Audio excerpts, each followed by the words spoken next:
Thank you for joining us today. Today is the second listening session for the Action for Climate Empowerment strategic planning work that CLEAN and a coalition of other partner organizations are beginning to move forward. We're calling this phase 2, which is really about listening and building the underlying work of the plan. And so today we'll have, we're focusing on youth engagement and empowerment programs. Last time we had, the panel was made up of youth. Thanks to Jen Kretzer's recommendation, and it was a really awesome recommendation that we just separate the programs from the youth leaders. And I think it was really the right move to do. So today we have Sarah Goodspeed from Climate Generation, who is with us. And she is the Youth and Policy Manager. And Yoka, can you hear us? Yes, Frank. I see your, hello, Yoka. Can you pronounce your last name for us? Sure, Arditi Rocha. Thank you so much. As a former classroom teacher, there was always this moment that came in and I'm like, and now I'm in trouble. You're not the only one. I haven't heard your name pronounced. It's okay. I have my own last name challenges. People mess up mine all the time. So, and then Reb Anderson, has Reb joined us, or is she still in process? So many of you know Reb Anderson and the Alliance for Climate Education. Hopefully she'll be able to join us soon. And then Jen Kretzer and Aaron Griffin from the Wild Center, working in the climate program there. So that's the panel. And this is just not a complete program, but the reason why we put this panel together was really who are those who are leading youth engagement work that are a part of the client, that have mature advanced programs, just to get a perspective on that aspect of this work. So some ground rules, right? So this idea of justice, inclusion, and respect is really important here. And so we've laid out kind of what that is, because it's important for those of you who don't know the ACE process. ACE is Action for Climate Empowerment, which is really about Article 6 of the United Nations Framework Convention on Climate Change and Article 12 of the Paris Agreement, which is really how education, training, public access to information, public engagement, and collaboration. And there's another one. There's a sixth element. Really, as a package of efforts, come together to support community climate action or climate action internationally. As part of that, this idea of we must also address, the causes of inequity. We must have representation of all parties that are participants. So we're trying our best through this process to really hold that, and then also respect each other's perspectives and individual contributions, and so that we are as inclusive as we can be. So just, that sets a stage for us. And whoops, sorry. The timeline, and we acknowledge that this is a accelerated timeline, but we still think the possibility of really needing to have a solid plan, and this is something we have not done as a community before now. All the work we did in climate and energy literacy up till now was really done in a much more program-specific way, but not really as a strategy for how all these activities would come together. So that was our sense of things, and then moving that through as a process to really have the first, and emphasis on first version of a strategy in the November-December timeframe. And then move from there into the process, whether we're doing it at states across the country, national and states and municipal and cities and counties. We'll see. There's a lot of unknowns. Obviously, a lot of us are struggling through some serious challenges right now with the COVID outbreak. So this is a part of the strategy guidelines. And so these are the steps, and the check marks here show you areas where the CLEAN community and other organizations that are part of our community, we've been doing this in depth all the way back to 2012, when Tamara Ledley was leading us as a community through collective impact work. Then we moved into how climate education, community engagement, workforce development support, community climate action from 2016 till now. And so now the next phase of the work is really to kind of coalesce this work. It's a little bit of out of order because that's not how it worked here in this country. This is an international framework. And so we've developed some priority audiences through that time. And so these listening sessions will focus on some of these. And so today is really the second part of focusing on youth, which is at the center of our work. Eventually, workforce will have to show up, how we work through informal, formal, community, indigenous, frontline communities. They're different, and we really need to understand those differences. And so that's why these listening sessions are important. So, but you'll see down in the lower, down here, there's some other areas that come with the ACE work or some of the issues that have come through other convenings before.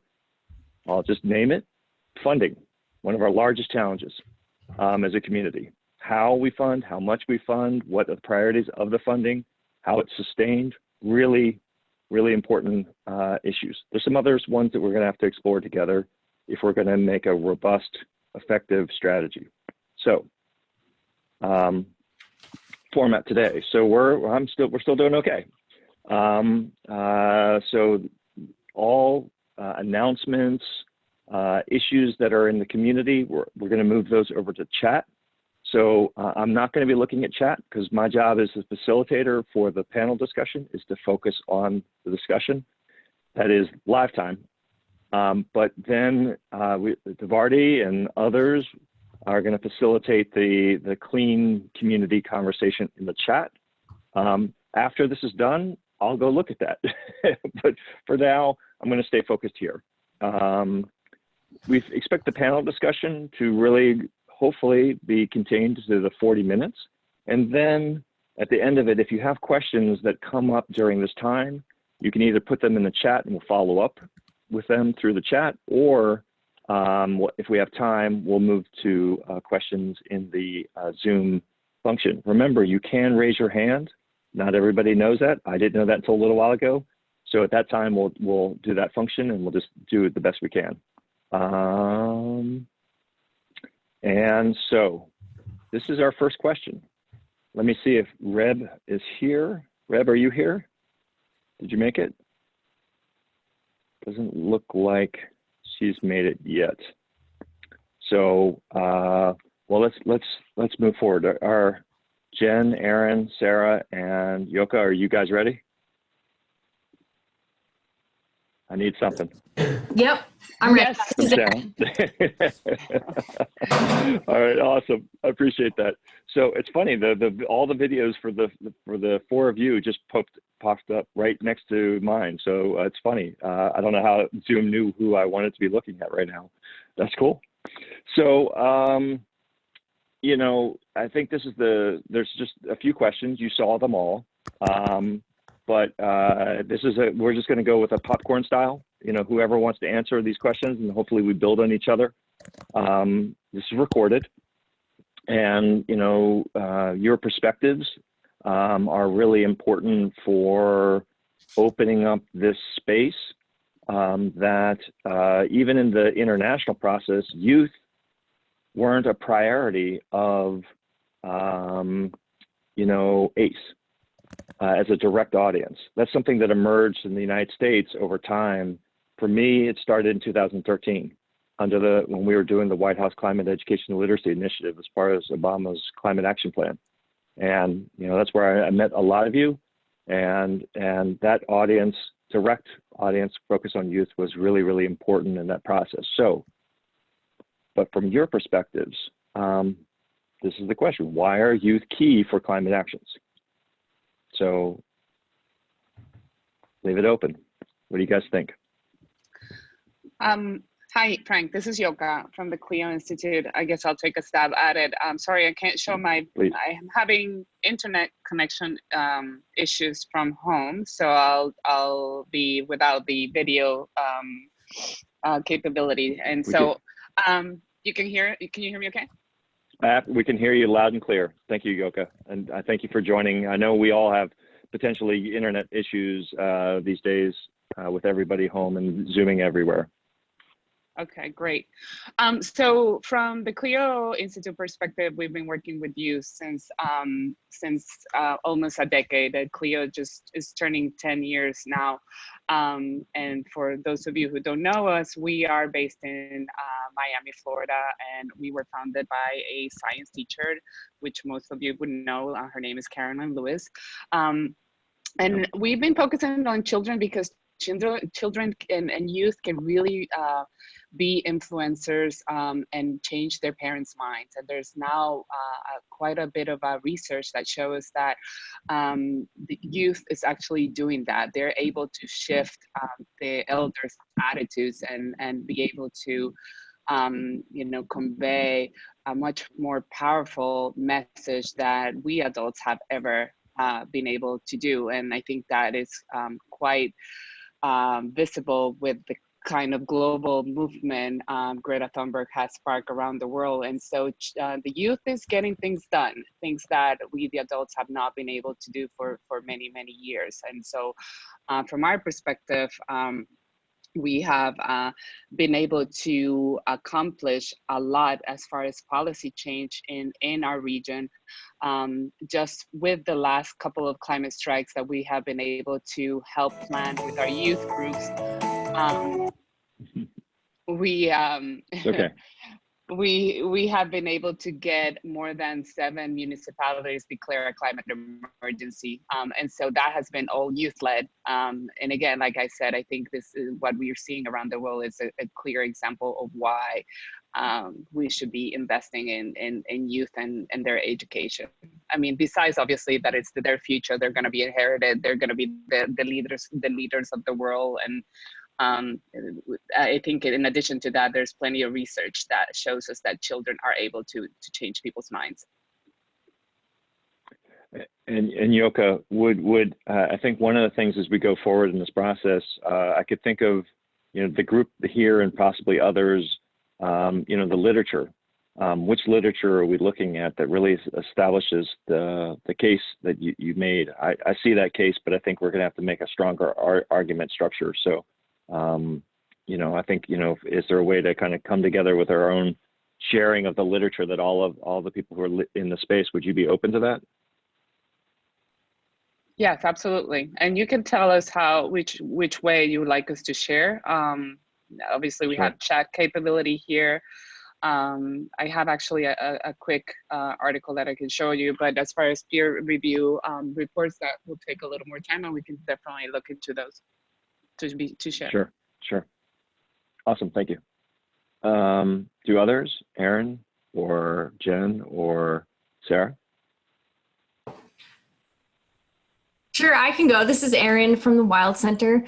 So my perspective in this is coming from my work locally. So we are in upstate New York in the Adirondack Park. And we, in the past couple of years, have been partnering, and our young people that we work with have been partnering with the New York State Climate Smart Community Program, which is a program for local governments to take climate action.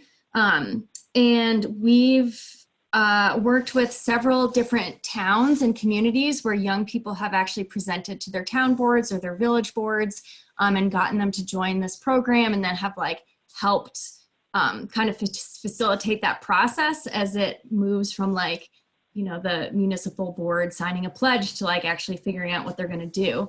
And for the most part, this is all happening in pretty rural, small communities. So I can see, so locally I live in Saranac Lake, and I'm the coordinator of the Climate Smart Task Force in Saranac Lake. So we have a group of partners and stakeholders and high school students that are on that task force. And I know from that experience, the high schoolers on the task force actually bring a different skill set to the table than especially the local government officials do.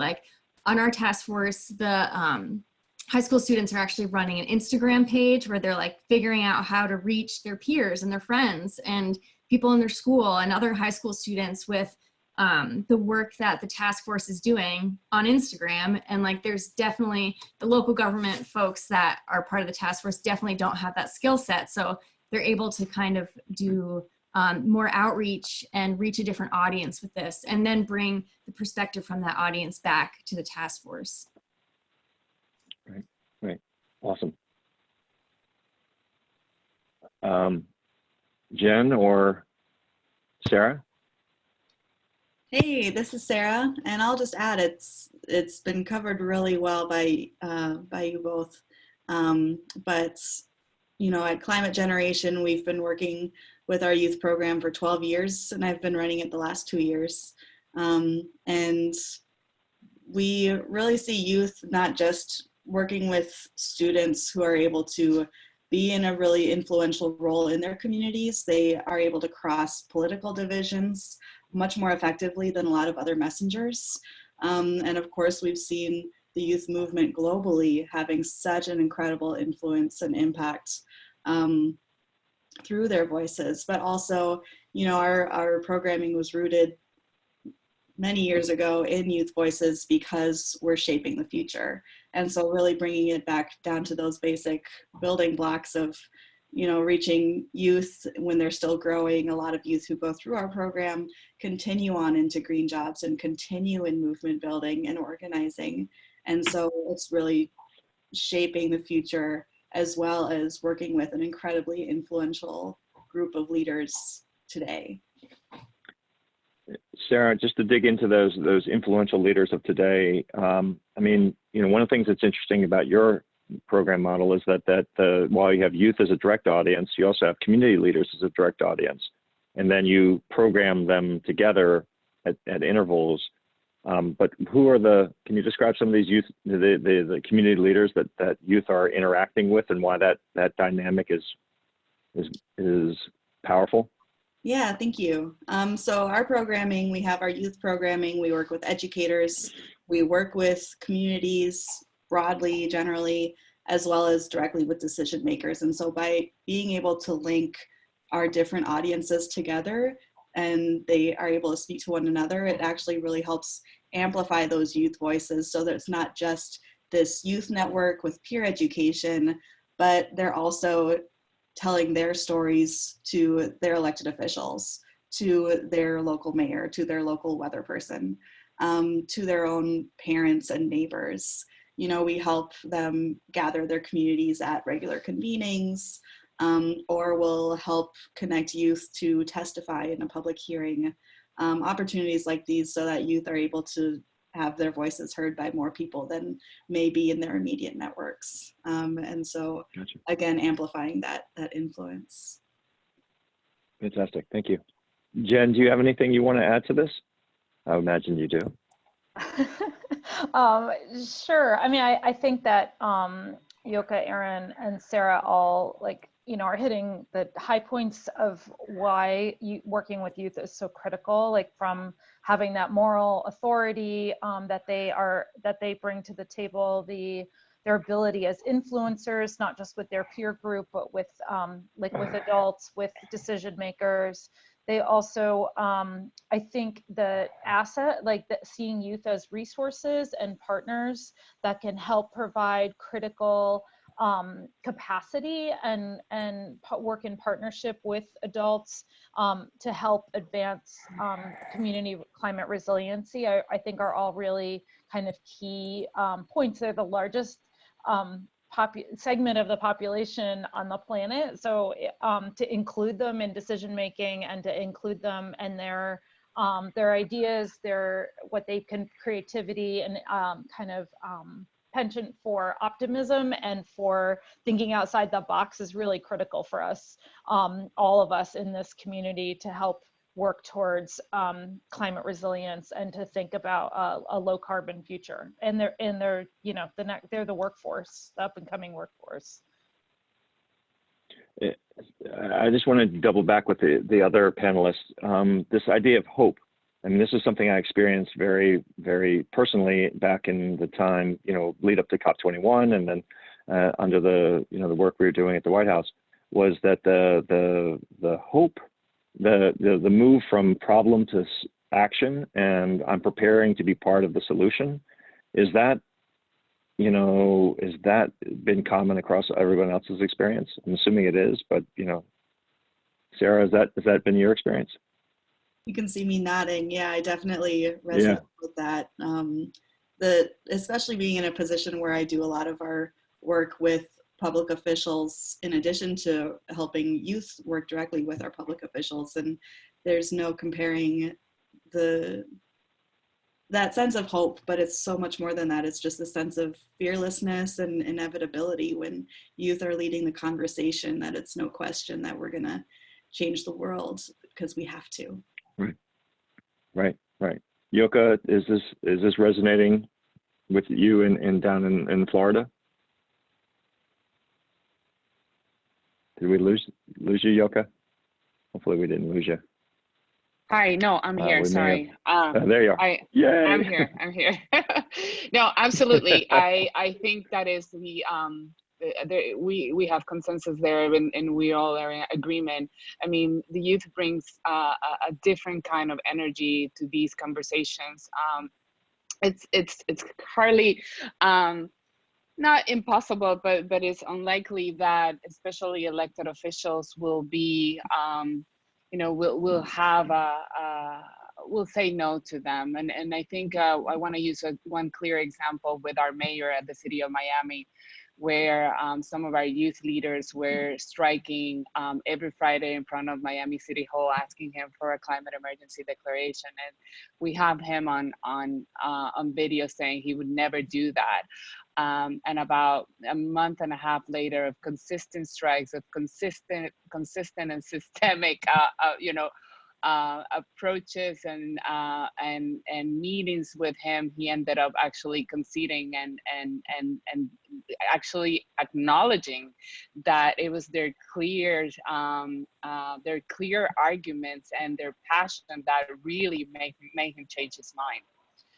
So I always feel that the youth brings such a passionate and a specific energy to these conversations that really give me hope.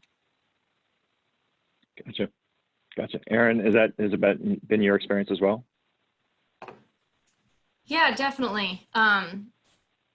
Yeah, I'm not sure if I have anything to add that people didn't already say. Like, it's just hard not to be more hopeful when you're working with young people who just the sense of energy and like movement towards working towards the future is pretty, I was about to say infectious, and I was like, I don't know if that's the appropriate word right now.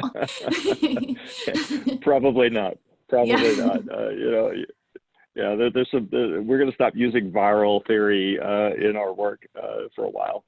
So thank you, Erin. And Frank, hi, it's Rab. I just wanted to jump in and say hi. I'm sorry I joined late. Hey, thank you for making the time.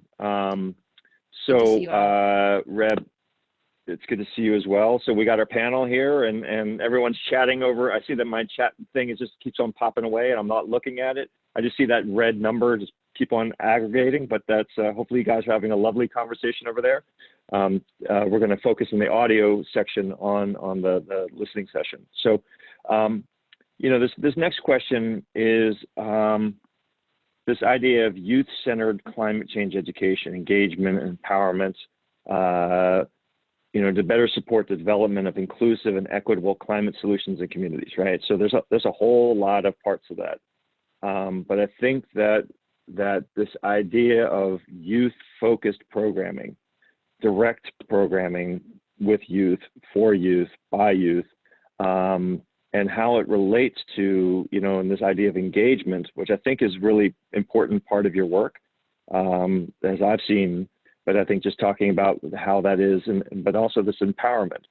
I think one of the things that I heard in the youth-focused program last time was that they very much appreciated having programs to support them as they became leaders, as opposed to they're just themselves. I think a lot of people miss the story that the programs like the ones you are part of or running are very important to the actual ability for these young leaders to be as effective and as skillful and as empowered as they are. So that's one part of it. And then this idea of being inclusive and equitable is another part of that question. So this is a large question. So I'm just going to open it up there, and if it feels comfortable to go into this, just start, and we'll just move it around as needed. So, wow, that's a big question. Let's go for it. Who wants to go first? I can go.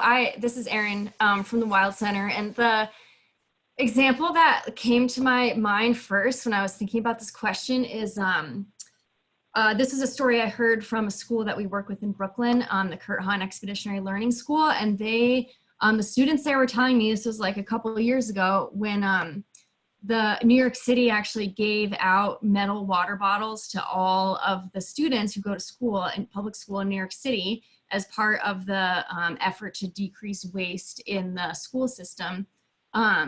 But the water bottles were metal, and the students at the school were saying none of them could take their water bottles to school because all their backpacks had to go through metal detectors. And it's just stuff like that where it's like, if students, if their voices had been involved in creating what these solutions are, then issues like that wouldn't have happened, and they would have worked for a much bigger part of the population instead of coming up with solutions that end up leaving people behind. Gotcha. That's awesome. Not that it happened, but that your recommendation is something we should definitely hear and move forward. Sarah, Yoka, Reb, Jen, any thoughts about this? I'll just share briefly too that our youth programming is led by youth, and that's a really important element of what makes it so powerful, is that it's led by a core of like a dozen youth who run our larger statewide network meetings. And so it really is in their hands how we support them to create the agenda, create their priorities, because they know best what their peers need, what their communities need. Like we've heard, it's their own personal experiences that really direct how to be the most effective, and how the projects that they work on can be the most effective, and the communications that they develop will be the most relevant for reaching more youth. And also, especially in Minnesota, it's going to be a little different across every region, but high schoolers in Minnesota are so much more intuitively inclusive than a lot of adult generations, and especially people who are running environmental organizations in Minnesota. Is an incredibly white field, and youth are a much more diverse community and also just much more inclusive. And so they are developing programming that is inherently much more inclusive and equitable in the solutions that they're putting forward. And even the way that they run their meetings, they are really intentional around providing accessibility, providing support. I have squeaky toys in the background, so I'll wrap it up. But they really are just so strong, and really modeling how adult coalitions need to work with one another, in relationship with one another, and yeah, just really intentional in how they work together. Awesome, thank you.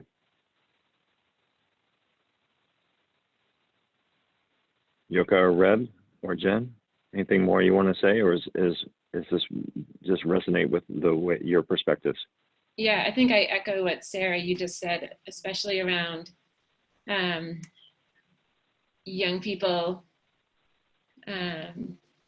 just having a much more holistic, and I think the other word is intersectional approach to climate, as opposed to even, I think, my demographic and generation. And I think that is such a powerful and a really driving force of their approach to climate work, that is kind of fundamentally different, I think, than historical approaches to environmental and climate work.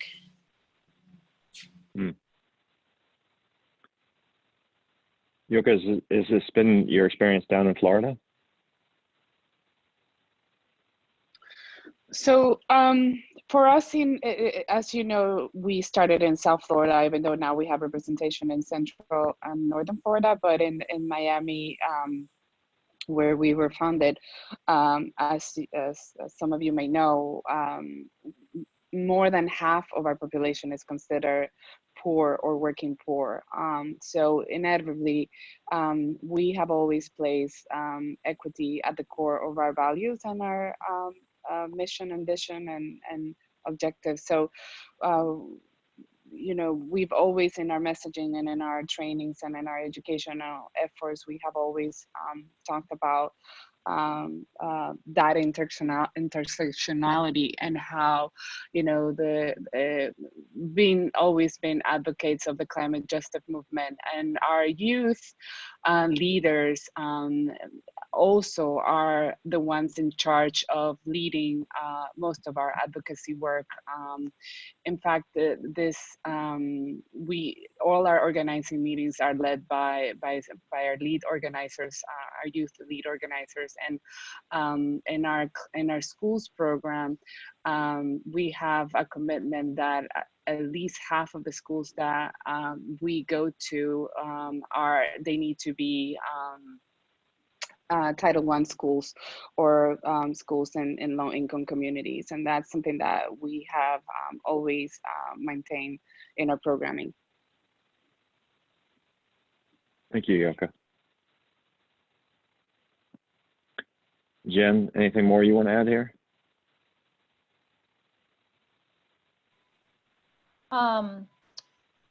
I don't think so. I mean, I think there's some like really good points coming up in the chat too that I'm also trying to kind of look at about, you know, how we are working right now and like connecting with youth on the climate front can also, like, what parallels are happening as we start thinking, or the response we're seeing from around the virus pandemic and how communities are responding and working. So I think that there is some real important points that we should consider or talk about as a community, and really like sort of that community focus. I don't want to take too much attention away from this conversation, but they're really interrelated. There's some real intersectionality happening with the two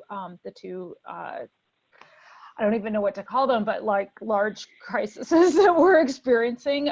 Sure. So anyway, I think that I think it'll be worth kind of going back to some of the comments and talking about them within this community, because there's so many parallels in the response and learning to happen. It is remarkable that that when it comes to public health, we respond with clear, decisive, significant action, and yet the total risk relative to climate change is myopic. And yet, when it comes to climate change, it's slow, cautious, incremental, and you know, and challenging, and not necessarily as scientifically. It's just an interesting parallel reality that we live in right now, but we proceed. So, you know, but I think, you know, Jen, maybe you could start us off on this one, but you know, how could we better engage, you know, and this diversity of local leaders through youth-focused programming? You know, what are the needs that would make this, so this is about going forward. I think we've already established that youth-focused programming is an important audience, an important aspect, important programming that serves communities. But, you know, in my experience, these programs are not serving students all over the country. I mean, Sarah, you're mostly focused on the Midwest and specifically, you know, Minnesota. Rev, you have pockets of programs around the country through Alliance for Climate Education. Yoka, you're expanding from Florida and up through Florida. And then Jen, your work is mostly in New York, but then you have, you know, pockets around the country. But this idea of better serving, if this model works between youth leaders and communities and youth through program support, how do we expand that application across other communities? This is Jen. I think you know, my response to that, it's like, it's based on the youth needs, and those are going to be really different in every community. Like they're, you know, you can, so it's like, how do you approach that as, you know, if there's a constellation of organizations that work with youth in specific communities, whether it's upstate New York or the Pacific Northwest or Arizona or wherever, there's going to be, you know, maybe there'll be some common themes, but there's also going to be very much place-based needs that are based on that particular population, based on the threats that are facing them, the impacts that are facing them. So I feel like it's hard, it's very hard, I think, to kind of create a cookie cutter response like to that, because it is so like recognizing, I think, that diversity and acknowledging that there are maybe some common threads that perhaps we can pull those out, but that that responding, like how do we engage that whole community, and how do we think about that from a very place-based, like kind of more grassroots perspective. I think I'd be really interested to hear what others on the call or on the panel think. Yeah, this is Sarah. I completely agree. It's the most effective youth programming is very mentorship intensive and very much place-based and relational to those youth in their own communities.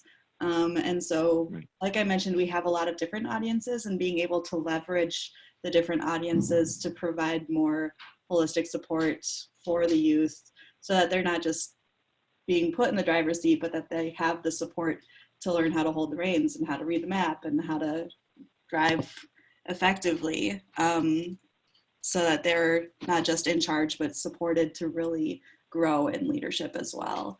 So leveraging, if we have educators in their community, if we have partners who have different community-based solutions, how we're connecting those youth to their local mentors, but also making sure that they have that strong youth network with peers to support one another and helping to find their own solutions as well. Right.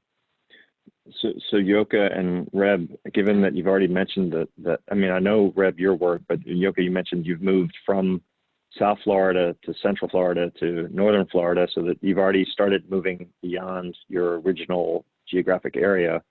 I know, you know, Climate Generation, you've also expanded over time with available funds to go to more rural parts of Minnesota, but and Reb, you know, Alliance for Climate Education, you guys are already moving your model around the country with some purpose and strategy.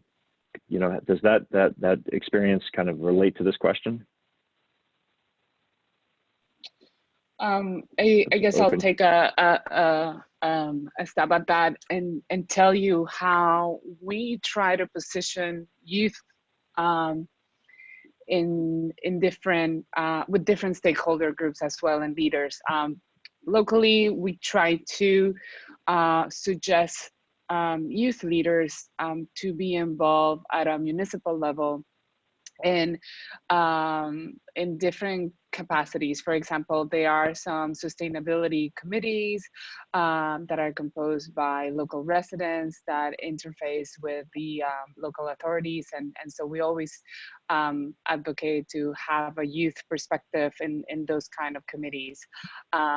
We have also suggested leaders in different type of task forces that exist in the area, whether they are coalitions of different counties, compacts of some sort, including the recent climate change task force created by the Department of Agriculture here in the state of Florida.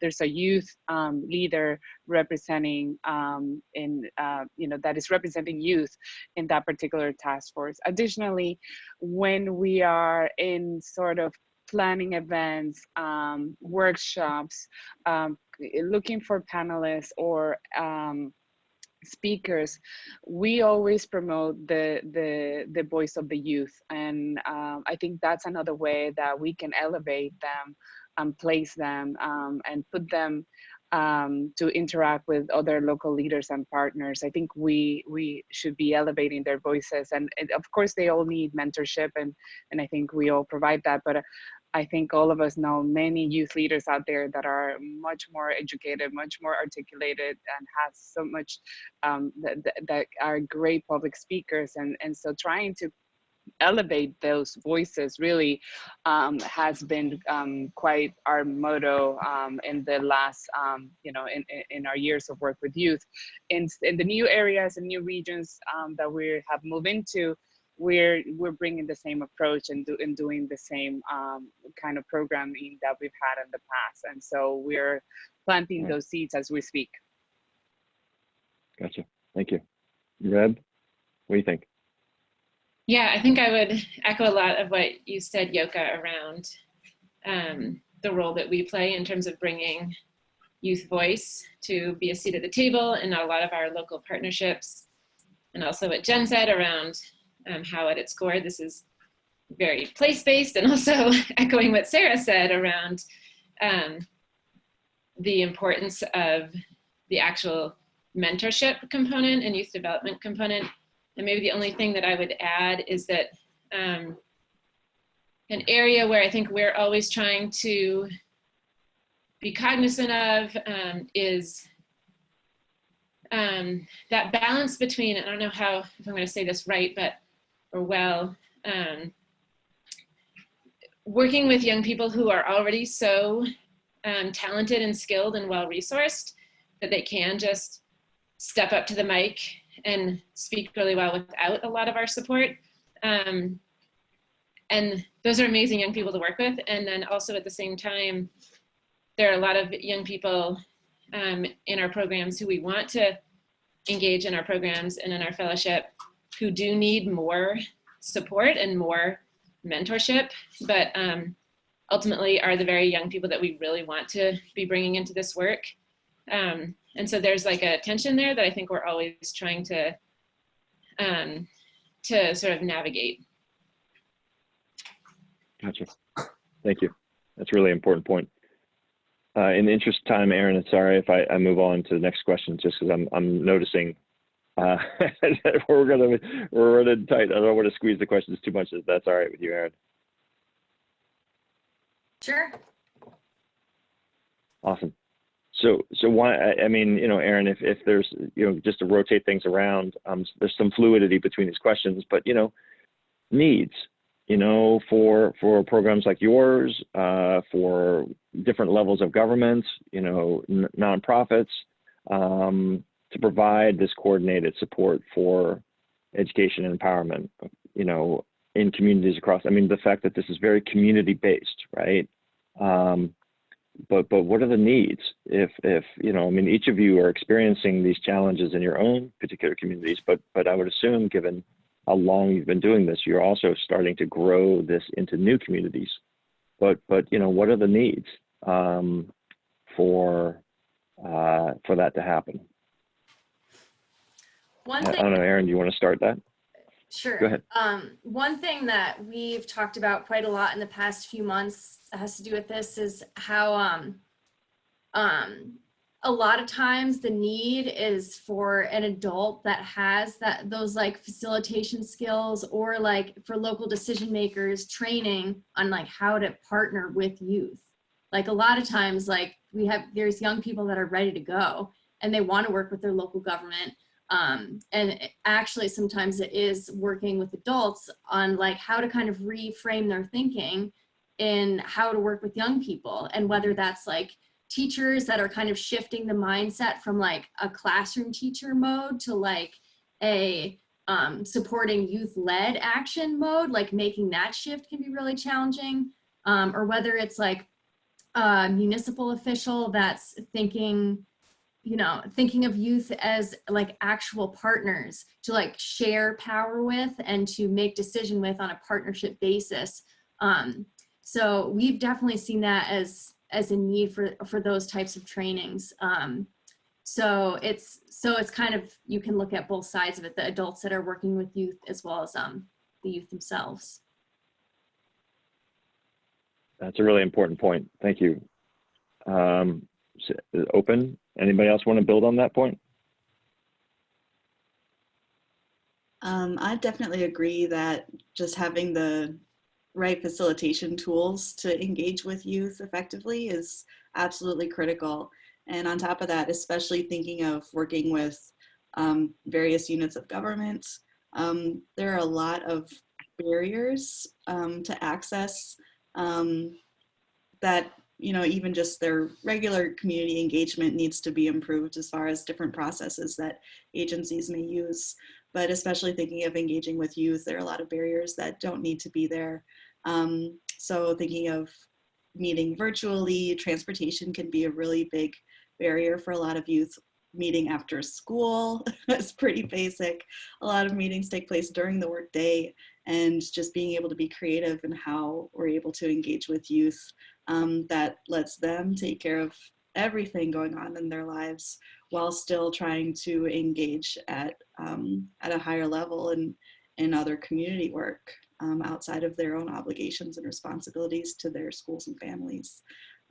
So knowing that youth are coming from a wide range of experiences and really need to be adept at how we can best engage them. Gotcha. In the interest of time, is there anything that was not said by the two participants in the panel that others feel is important? Because I want to get to this last question because it's probably the most critical one. Funding. I was just gonna say that, and also that. Well, it's on your next question. I see it now. But the one other thing that I think was missing, that I think it's missing for is the recognition of how critical this is. The acknowledgement that we need to be supporting this not only through funding, but also making this a priority. I think it's the recognition of the urgency of the crisis too that is lacking. This is Jen. I had one other thing I was hoping to add, which is just, I mean, I think these last two questions are really relevant to what's happening right now in terms of the response to the pandemic, like this kind of coordinated, well, at least in New York, I don't know where it's happening in other states, but like a more coordinated response where people are like literally like working in relationship, in collaboration. They're dropping, you know, sort of the, you know, nonprofits, it's like the nonprofit Hunger Games, like all the time we're constantly competing for funding.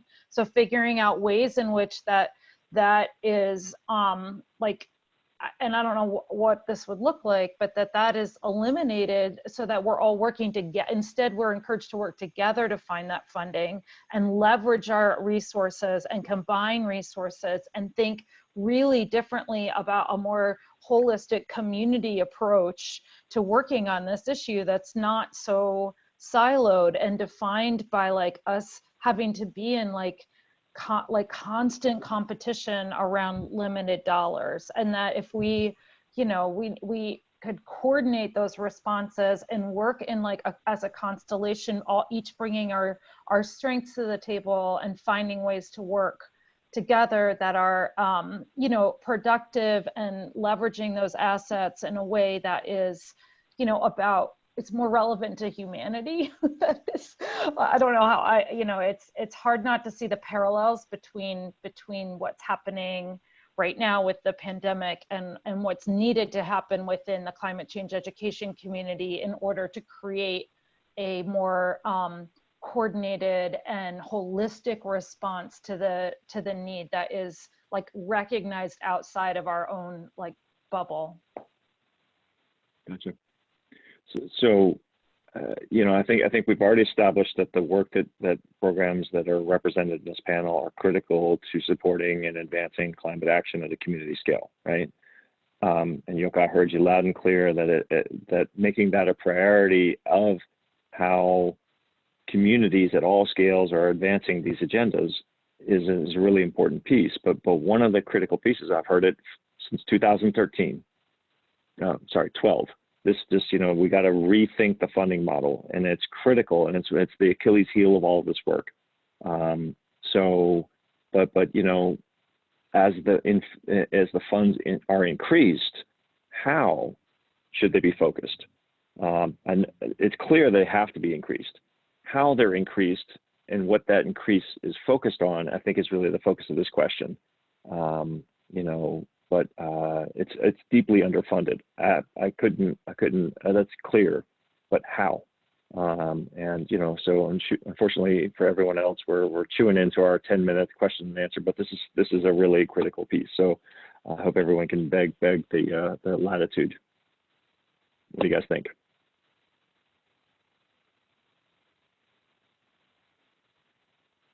So I This just is not a wanted time to be shy. yeah, no, I Go wanted ahead, to, Yuka. it's Yoka. I actually echo so much what Jen just said, because that's always that, you know, what I've always talked to and said to funders.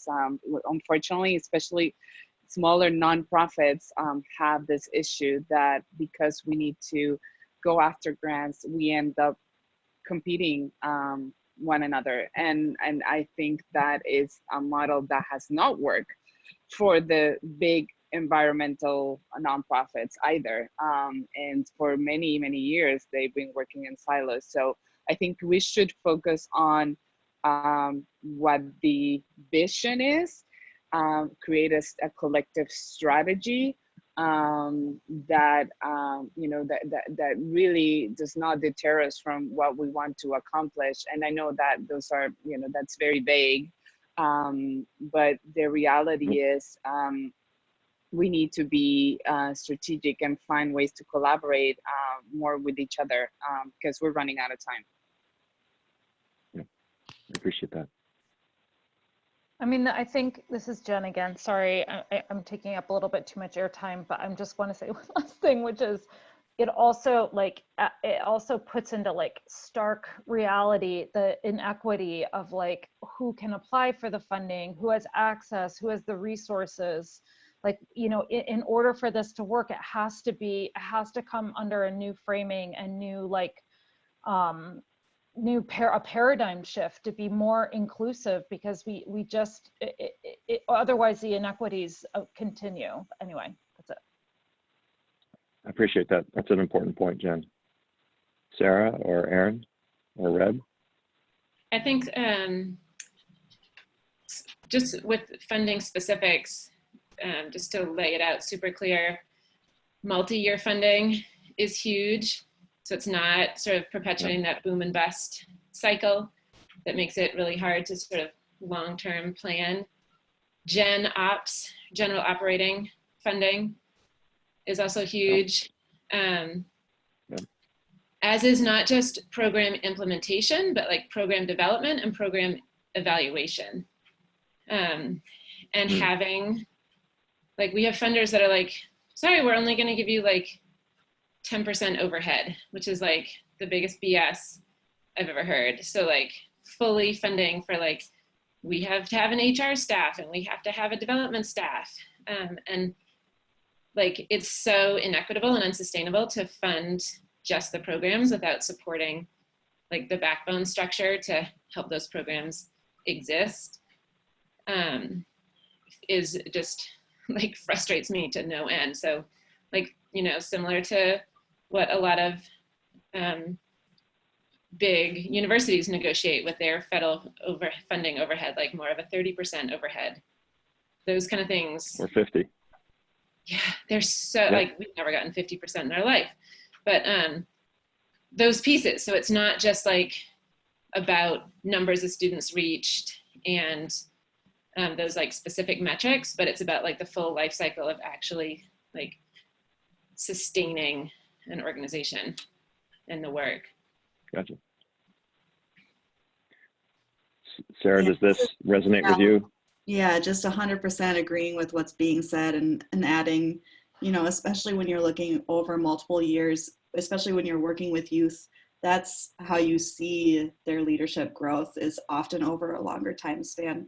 Also, I mean, youth certainly can change radically from one day to the next, but as far as the programming goes, being able to support that long-term growth and mentorship and those relationships, that's really where the critical leadership can have space to develop, and youth know that they're supported to take those steps from one year to the next, consistently having those relationships and programming.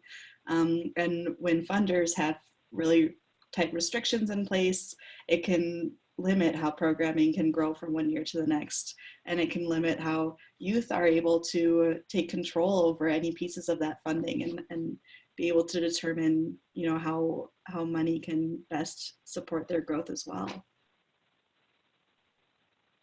Just to dig into that multi-year funding, from your experience, what would be I mean, if it's not 1 year grants or you know, financial contributions, what would be, are we talking 3 years? Are we talking 5 years?